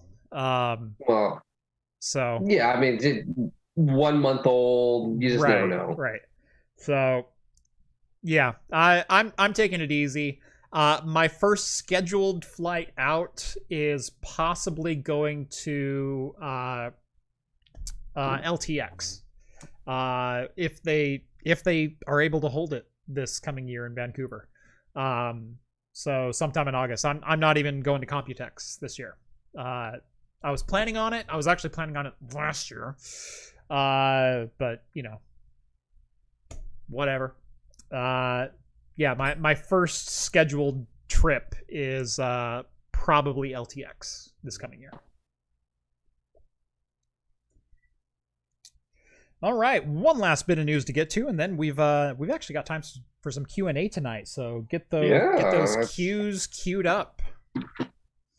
Hopefully Linus will invite me. I will make sure Linus invites you. Like, good Lord. He knows who you are. And I actually know directly the organizer for RTX, so I will make sure you get an invite, Ian. Now who's riding whose coattails, huh? Anyway, this is an announcement I've been waiting on for some time, and that is the Ocarina of Time decompilation project. I've been following this for about a year now, and what's really funny is I went and checked on the progress the day before they announced they had it 100% complete, and I went, oh, it's still at 98%. Dang it. I got to wait another 2-3 months. But no. The Ocarina of Time for the Nintendo 64 has been fully decompiled into unspooled C code. Yeah. That is pretty much exactly what happened to Super Mario 64, which is why we now have a native PC port for Mario 64. Now, this is only decompiled into C, but it still relies on APIs in the Nintendo 64, and so those are still going to need to be translated if we want to see a PC port eventually. That is probably on the horizon. Someone will probably take on that flag, but this was done primarily to, number one, find out how Ocarina of Time works, and develop mods for the console or ROM versions of it, not necessarily to port it to PC, although a port to PC is quite likely now that it is in native C. Yes. So very, very cool project. I'm definitely looking forward to this. What I hope is people have already ripped the assets from the Ocarina of Time 3D for the 3DS, which is the HD remaster that we never got. Man, I just want Ocarina of Time 3DS assets upscaled and native on PC for Ocarina of Time in C. That's what I want. If that happens, I'm happy. I'm totally happy. Yeah, no, I think this will be fun because this will open up to a lot of different mods. There was already talking about upward frame rate, like you were saying. Hopefully this can do the upgraded 3D version, or the HD version, sorry. Right. I was curious when I was looking at this, and we talked about the Ocarina of Time being in VR. Yeah. I'm curious with how that would work, because there was that whole I don't think it was a fully transferred to VR.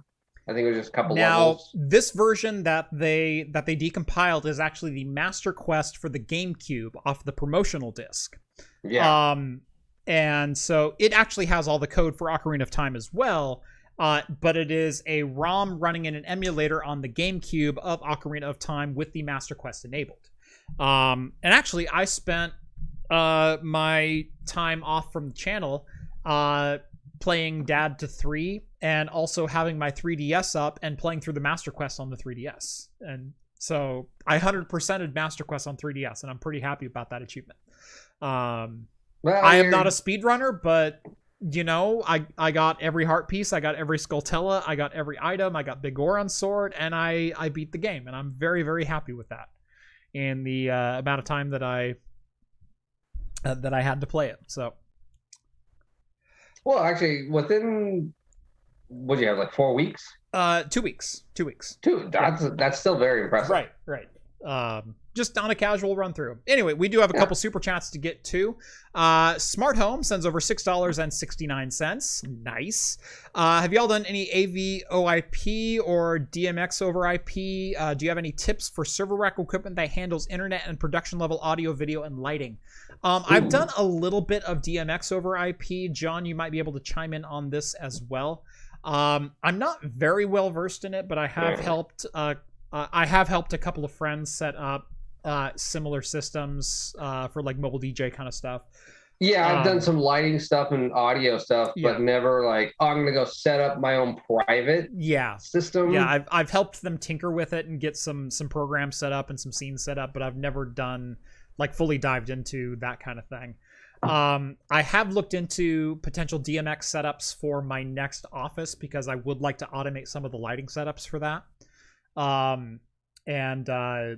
complete with, you know, light bars and color effects and everything else, so I can just go, you know what, I want this to be the mood, or I want this type of lighting, and press a button and it happens. So my office setup might involve some DMX over IP, but I've done very little of AV over IP outside of like security cameras. I've always told my wife, if she ever wanted to do Christmas lights, the only way I'll do Christmas lights at our house is if we do those big, massive music ones. I will pay for that. Dun, dun, dun, dun, dun, yeah. Dun, dun, dun, dun, dun, dun. I've seen them in concert, and holy crap. That's what that I will put the 7 to 10K down for it and do all the labor and programming. Yep. That is the only way I will put Christmas lights on my house. Yeah. So I'm redoing the roof on my house this next summer, and I'm putting up addressable RGBs under every single archway. Just preemptively. I'm just saying. So our block doesn't go like really crazy. We've got a couple of people that put up lights, but nothing too extravagant. The next block over has like the Christmas vacation people. Yeah. There's like 6 houses in a row, and holy crap, my lights dim at 7 p.m. when those go on. Your VPN cuts out. Yeah, my VPN cuts out, and it was me all along, right? Yeah. Ian says, LOL, I've known Linus for years, jabbed him about his recent hiring video. Yeah, it sucks that he can go online and just like hire people in like a promotional video. Like, come on, bro. I had to put boots on the ground and find my own guy. I want to see Low Spec Gamer, Tech Yes City, and at LTX for sure. Low Spec Gamer was on the list. He was on the list for 2020 before it got canceled. I don't know if Tech Yes City was or not. But I know Low Spec Gamer was on that list. So yeah. But yes, I have Linus's email as well as a couple others there. So we'll get Ian over to LTX. That'll be fun. And Zachary, he has done it again. The Mad Lad, $500. Drink that pickle beer. No. Sorry, must occur in the same show. $500 from Zachary. Dude, thank you so much. Hadn't done one with Pops and Brews on the show. Had to complete the set. Well, you've got the trifecta now. But you know, Ian is up next week. I'm just saying. So wait, that 500 goes to me, right? That's how this works? That's not how this works. Pretty sure that's how this works. John, you get beer money for the show. He did it because of me. John, do you know the old song, Boss Makes a Dollar, I Make a Dime? Like, are you familiar with that little jingle? So I at least get 50 cents. Right. You're up to like $63. Yeah. We're at $638, so you get 63. That pays for my Secret Santa box. Yeah. Not even the shipping on the Secret Santa box, just the box.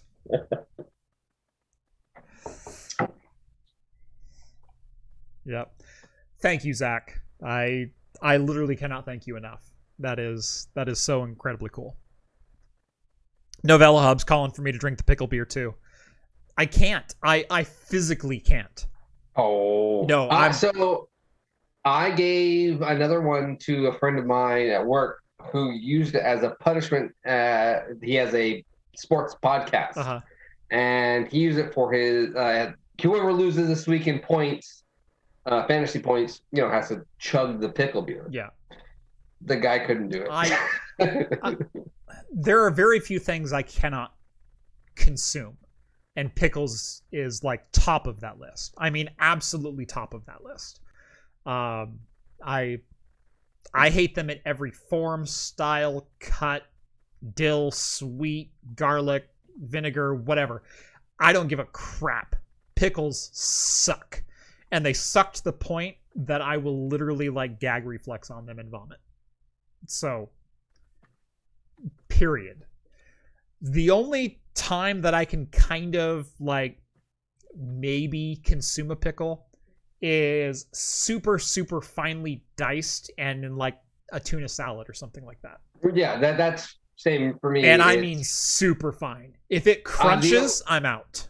Oh no, I can go with the crunch. It's fine, but it's sweet relish in my tuna sandwich. That's it. That's the only pickle I'll take. Yeah. Nothing else. And even then, it's got to be like there has to be a sufficient amount of cheese and mayo mixed in that. Oh wait, I put a lot of mayo. I put a lot of mayo, black crushed pepper. Yeah. Salt. Yeah. Yeah, but no, like for $500, I don't even know that I'd eat like a pickle slice. Like I don't know that I physically could.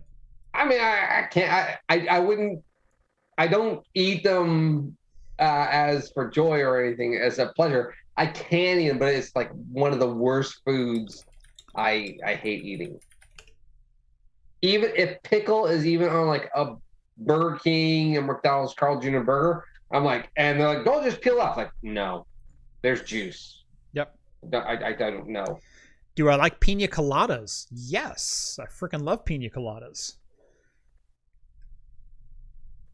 Let's see. Big Spoon, $4.99. For the record, I begged to be part of the Secret Santa last year. Who wants to be my Secret Santa this year? Hops? Oh, you missed the other. Oh, Hops is the hottest guest. Well, did you see what I said? I did not. Shut up, baby. I know it. Yes. Very nice. Very nice. John J says, so mix the pickle beer with tuna. No, because it's sour pickle. No. I like sweet pickle to where it doesn't taste like pickle. Yeah. Dill. I don't like dill either because it reminds me of pickle. Yeah.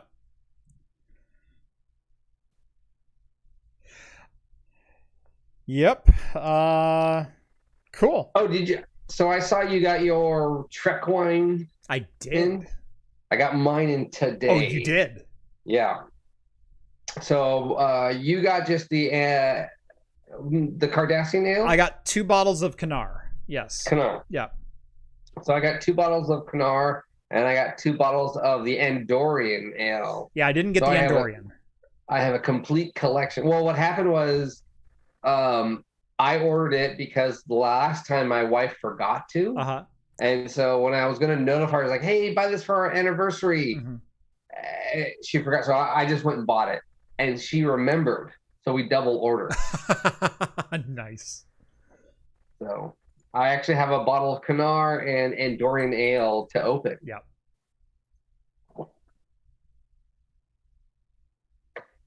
I don't know if I'll ever open the Chateau Picard or Klingon blood wine. Yeah, see, I only bought 1 bottle of. I've got the Starfleet Reserve. I've got the red and the white in the Starfleet Reserve. I've got the blood wine, and I've got a couple others. I don't have Chateau Picard and I don't have the Andorian. I did buy 2 bottles of Kanar because I knew I would want to open one. You just want the bottle. I just want the bottle. Like, seriously. Well, it is nice. They come with those bottle tops. Yep. A nice metal bottle top. It's like I opened the box and I went, the attention to detail is amazing, but is the cap right? Like, they included a glass cap on the bottle, and I went, oh wait, what's this little box right here? It's like, holy crap, it's a screen accurate machined aluminum CNC bottle. Like, holy yes. Oh god, yes. Although I think it would have been better as like a port to be that thick. I think it's just a red blend. It's a red blend, but I will say it looks a little viscous in the bottle. Yeah. Like, maybe not like the exaggerated syrup poured out of the out of Cork's bar, but certainly more viscous than a red wine is usually. I'm waiting for the root beer to come out. Cuman root beer. It's so bubbly and after a while you begin to like it. That's insidious. Just like the Federation. Garrett. All right. We got about 20 minutes left in the show, and we are out of tech news, which means we're either going to open more beers or we're going to answer some questions. Tech Potato starts us off. 2 bottles of prune juice. It's a warrior's drink, after all. Oh, that would be another fun one. Yeah. I could do prune juice. It's okay. Steve says, if Jeff drinks the pickle beer, I'll chug the same beer. Well, Steve likes that beer. Oh, that's not fair. Yeah.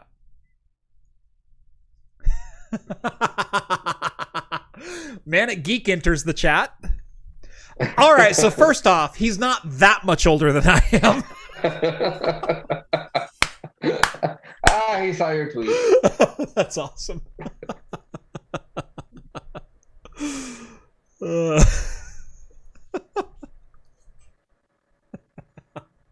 He also responded to it and said, "Hi, Dad."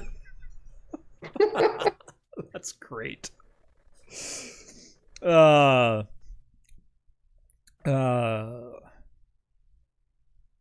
Let's see. Monster Server Builds has been asking all episode if I know anything about the 128 core EPYC chip. As far as I know, 4th generation EPYC is still going to be at 64 cores, 128 threads. I haven't heard of any doubling up either the chiplet core count or the cores per chip.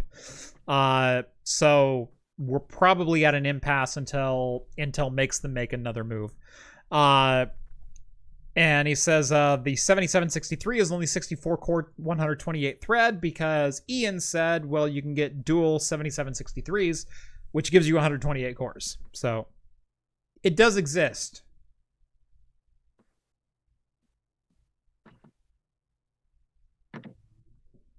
And suddenly my office door is open for some reason.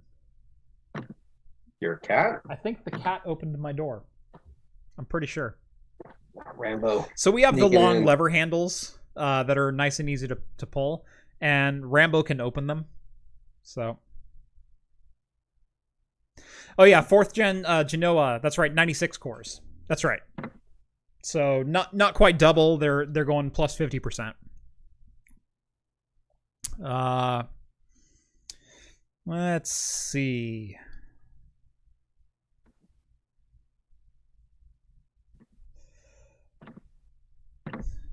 Heavy Palm says, drinking some Screwball. Don't judge me. Oh, I can't throw away. John, you can't give that face. That's true. I've seen what you drink. Oh, okay, I was thinking, what are those wine cooler balls? Wine cooler Bartles and James? Buzz balls. Buzz balls, yeah. Yeah. That's what I was thinking.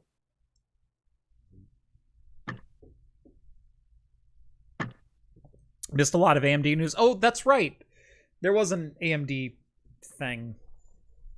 Oh, well. Next week. Yeah. Or, yeah.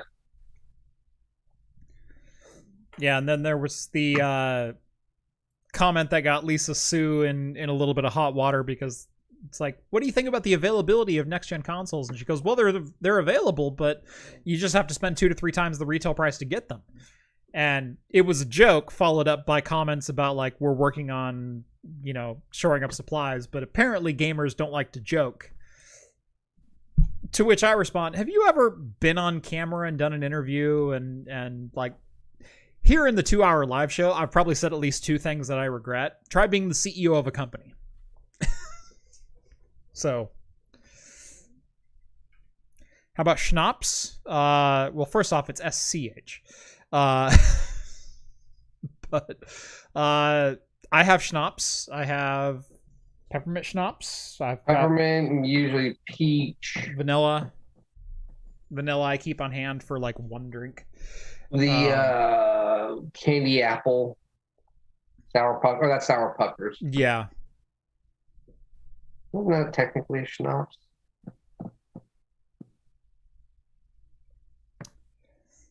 Yeah. What is Amish Mafia, Pennsylvania? Goldschlager. You ever had Goldschlager? You know, my wife, when she was 21, liked peppermint stuff, and so yeah, I bought her a bottle of Goldschlager, and she did not like that peppermint because it was too sweet. Yeah.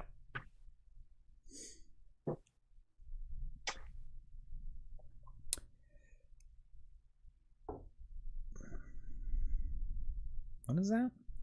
Star anise. Star anise. That's the black licorice stuff. It's right. Spice. Okay. Steve, I love it. Steve, so if you love black licorice, yeah. What is it? What's the beer? I just gave Steve I have a bottle of absinthe on my shelf. Yes, I like black licorice. Yeah. 3 months Rusty Nail, their bourbon barrel aged Rusty Nail is bourbon barrel aged and star anise. Ooh. It's really good. Nice. I just picked up a bottle of Mother of Storms 21, and they shortened their bottles. Yeah, they're a little shorter and stubbier. They're a little shorter, so they're cheaper. They're like $27.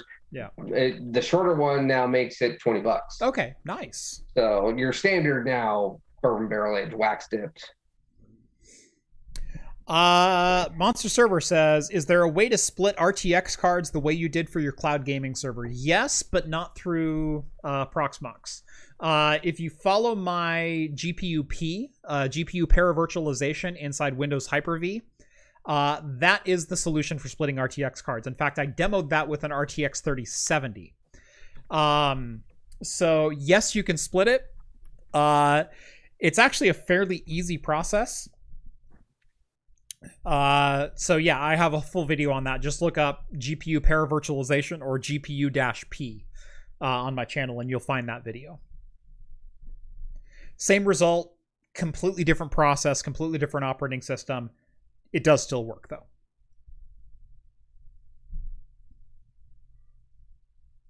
But do you have absinthe glasses? I actually don't have absinthe glasses, although I kind of need one. For doing a classic absinthe cocktail. I do an absinthe cocktail where you're supposed to skewer a sugar cube and then you light it. No, you pour water over a sugar cube and then you drip it down into a shot of absinthe and you eventually pour an entire glass and it creates an absinthe cocktail. I just do that with a bar spoon. I kind of cheat. I thought it was you light it on fire. I think there's a variation of that, but absinthe is only 101 proof or 110. No, like the sugar or something lights on fire for the absinthe drink. Not that I remember for. An absinthe cocktail is a sugar cube, water, and absinthe, and that's it. And you pour 1.5 ounces of absinthe in the bottom of a glass. Drip, yeah, well, okay. And then you skewer a sugar cube and then you pour distilled water over the top of it and it creates a chemical reaction down in the absinthe that makes it activate and turn green and all this other cool stuff. And when you're all done with it, it creates a 12-ounce drink that tastes like absinthe and sugar. It's actually quite tasty.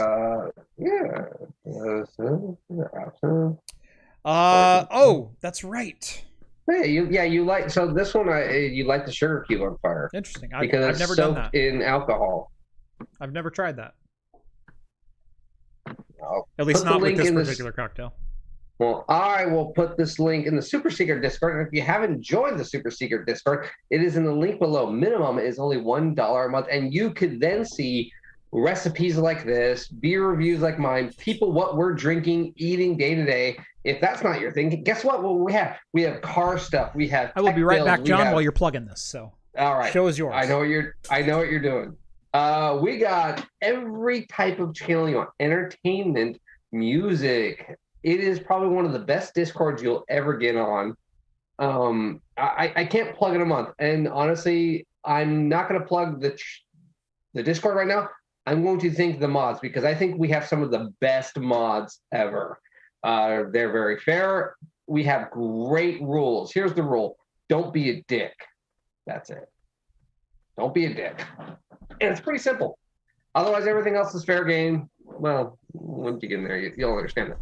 But join the Discord. A minimum of $1 a month. More is always appreciated. It literally does put and keep the lights on at Jeff's place. More diapers for Jeff and everything like that. It doesn't go to just random stuff Jeff wants. It literally does pay for the electrical bill and all the things he needs. So it really does help the channel. And that's why that community is so well, because they understand that. And if you like that type of stuff, join the community. Link is in the description below. Couldn't have said it better myself. So, John J. has been clamoring for some beer mail. And I completely forgot that I got beer mail yesterday. So, I'm going to open that box right now. And someone asks, how do you even get absinthe? That's actually an easier question to answer than you think. It's probably in your local liquor store. The reason absinthe has a bad reputation is because back in the 50s, the wine industry felt threatened by this new semi-wine made from wormwood. And so they tried to demonize it by saying it makes hallucinations and you'll literally go on like kind of like we do with bath salts now, where you'll like turn into a zombie and eat someone's face. That's kind of what the wine industry was doing to absinthe, and so they gave it this dirty name. But do you know what else contains wormwood? Vermouth. Yeah. It's the same liqueur, just prepared slightly differently. So there's not a lot of difference between absinthe and vermouth. It doesn't make you hallucinate. It doesn't make you crazy. It's just another liquor. So the more you know. It's not the worm at the bottom of a tequila thing or anything like that. Right. That's from John J. Hold on. He put the entire thing in plastic, which I appreciate. But now I got to get it out of there.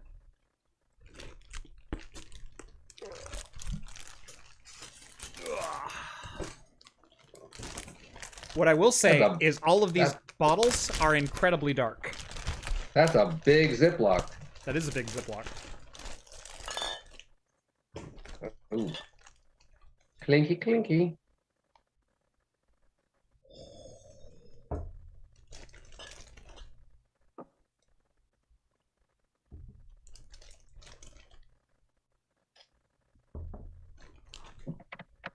Oh my God, John. Those are for me, right?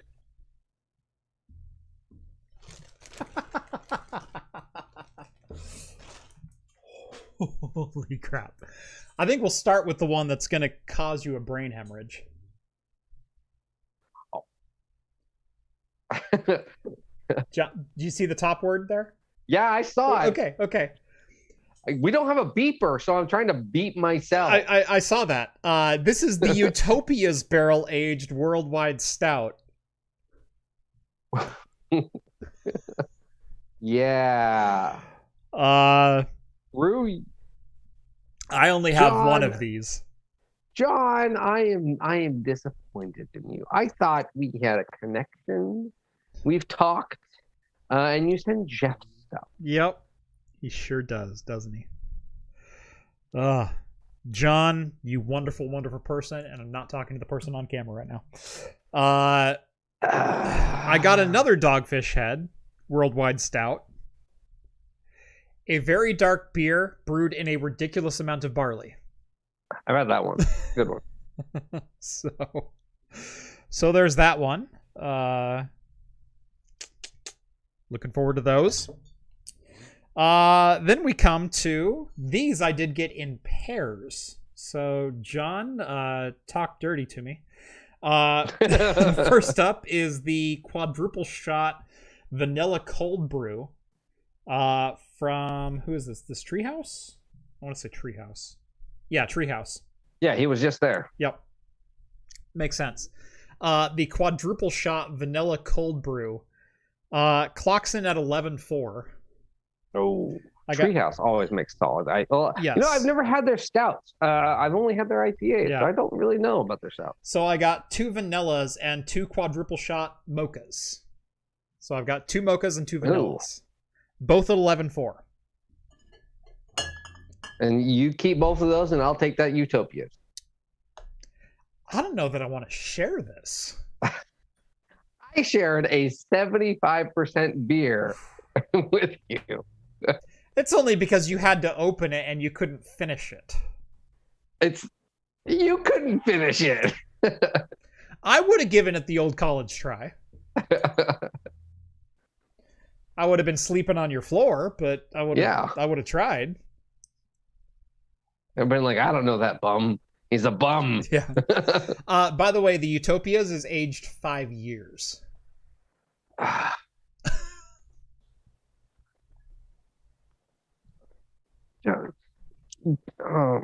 John, I'm going to talk to you later on the Discord. We're going to have a conversation. You're going to have here. Words. We're going to have words.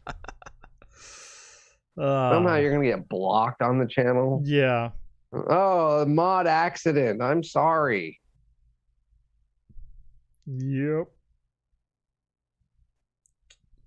What is even the ABV on this thing? I'm looking for the percentage and I'm not finding it. It's like 14. I think it's like 14, yeah. Whew. Wow.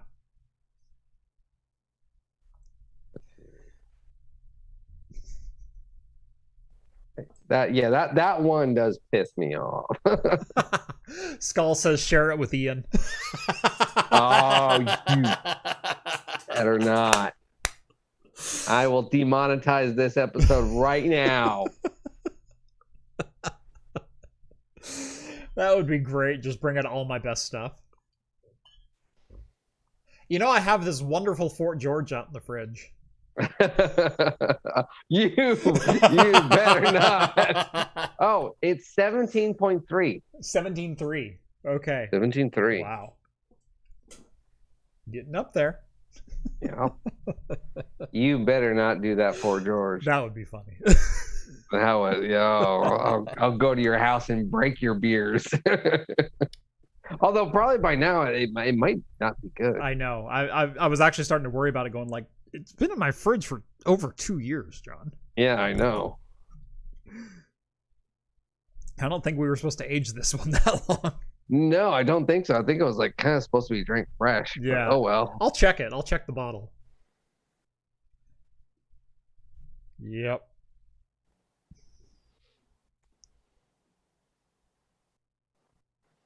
Yeah, I do have a Wendigo to trade. Yeah, where's John J? I'll trade him a Wendigo. Ooh, there you go. Boy, how do I treat Ian? I think we'll end with this quick question. How do I treat Ian? Because Ian's more of a cider guy, and we definitely have some great ciders here in Oregon. In fact, one of the closest breweries to me is actually a cidery. So do I bathe Ian in cider? Or do I try to treat him to some of the more like unique Northwest stuff? Like, do I get him like a Great Notion double stack? Like, do I go there? Do I go like Oakshire Barrel Aged Stout? Do I go Block 15 double IPA? Like, what do I do for Ian? That's, if he is a cider guy. He's a cider guy. You go with, I would probably suggest more of a fruited sour. Yeah, I can do that. Because that will appeal to the cider aspect. Obviously give him some cider. You know what?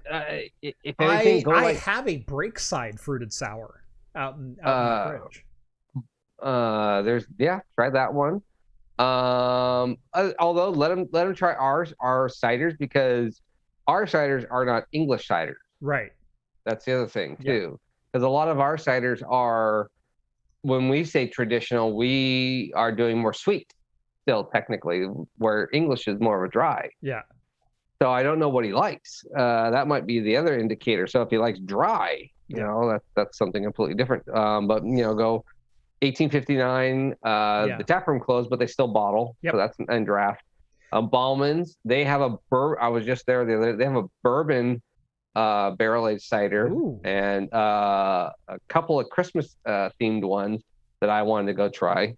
So there's some really good stuff, and they bottle too, so you can always just go there and pick up a 4-pack.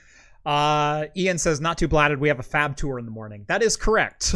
we do have to be at Intel at like 9 in the morning. All right. So 8%. Right. Keep it around there. Yeah. I prefer sweet ciders. Okay, so sweet to dry. Okay. Sweet. Okay, so yeah, so then most Oregon stuff will hate you. Bauman's you would love. Like Bauman's you would love. Yeah. I think I'll pick up a couple Bauman ciders and we'll see how that goes. They you can go right into their area and just get a 4-pack. Yeah. A variety. Yeah. And in fact, I got to go up there this weekend, so that'll work. So yeah, do that. And they had their bourbon barrel aged one in bottle too. Nice. So cool. Give him water. Tell him it's a New England Pilsner. Yeah, just give him some like local water, and it's all hazy and murky. And like, there you go. Yeah. All right, John. Any good of the order? Any closing thoughts? Anything you want to? That's it. Just check out. I already did the spiel on the Discord. Just check all that stuff. You know what? If you've already done this far and you've been watching this, you haven't hit that like, you haven't hit that subscribe, hit all of that stuff. You like tech stuff, and your friends don't, and they're looking for the best tech and gear or just entertainment show on a Wednesday night, share this video. Yep. Go tell people about craft computing and talking heads every Wednesday night. Yep. Hit us up on the podcast at anchor.fm or wherever your favorite podcasts are found. We are literally everywhere. I'm on iTunes. I'm on Spotify. I'm on Google Music. I'm on everything. If there's a platform that exists, I'm probably on it. Yeah. Well, I'm on the OnlyFans, so. Right.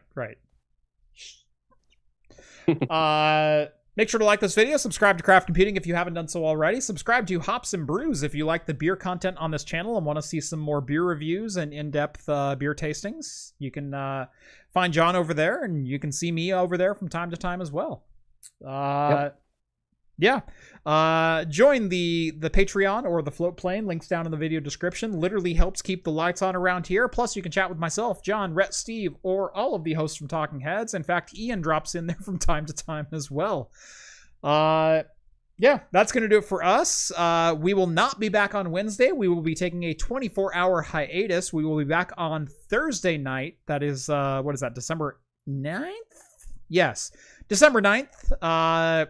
Time probably 8 p.m., although we'll be playing that a little bit fast and loose depending on timing of other events in the day.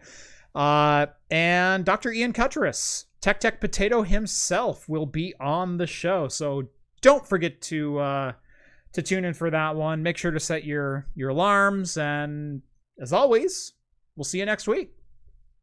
Soon to be smashed potatoes. Smashed potatoes.